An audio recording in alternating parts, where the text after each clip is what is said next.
আমি যতটুকু জানি 1401 সাল থেকে ঢাকা ইউনিভার্সিটির মাধ্যমে শুরু হয়েছিল বসন্তের এই অনুষ্ঠানটা।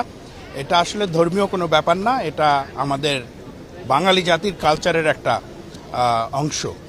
এবং নর্থ সাউথে এবার আমি এই প্রথম এই উৎসব মুখর কালারফুল এই অনুষ্ঠান দেখতে এসেছি। আমার সত্যি অনেক ভালো লাগছে।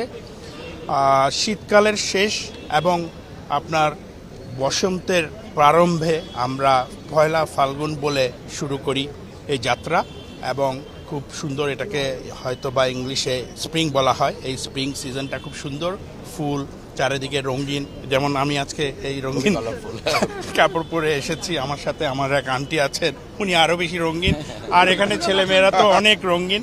বাট ফ্যাকাল্টিকে দেখা যাচ্ছে এবছর কিছুটা কম রঙিন। নেক্সট ইয়ার কিন্তু আমরা দেখতে চাই ফ্যাকাল্টি যাতে আমাদের অন্যদের চেয়েও বেশি রঙিন থাকে। হ্যাঁ, ইনশাআল্লাহ।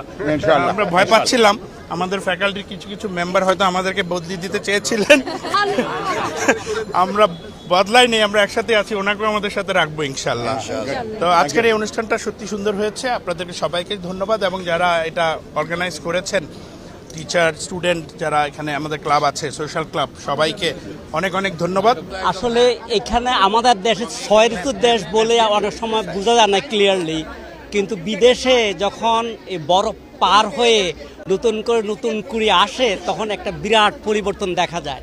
আমাদের দেশে আজকের এই বসন্তে ফুলে ফুলে সব সেজেছে। এটা এই যে পরিবর্তন, যে নতুন উদ্দীপনা আমরা জীবন শুরু করেছি, যেমন শুরু করেছে আমাদের দেশের এই সরকার শুরু করেছে, আমরাও আমাদের নর্থ সাউথ ইউনিভার্সিটির ছাত্রছাত্রী, প্রশাসক সবার পক্ষ থেকে এই নব বসন্তের শুভেচ্ছা জানাচ্ছি সবাইকে। এই বসন্তের অপরাহ্নে সবাইকে জানাচ্ছি শুভেচ্ছা। এবং আজকের এই বসন্তের দিনে আমরা যেভাবে সবাই ফুলেল এবং রঙিন আছি, আমরা যেন সেইভাবে থাকতে পারি। আমাদের সবার যেন হৃদয়টা প্রসন্ন হয়, এবং আমরা যেন সবাইকে সবসময় আলিঙ্গন বদ্ধ রেখে এই বিশ্ববিদ্যালয়টা চালাতে পারি।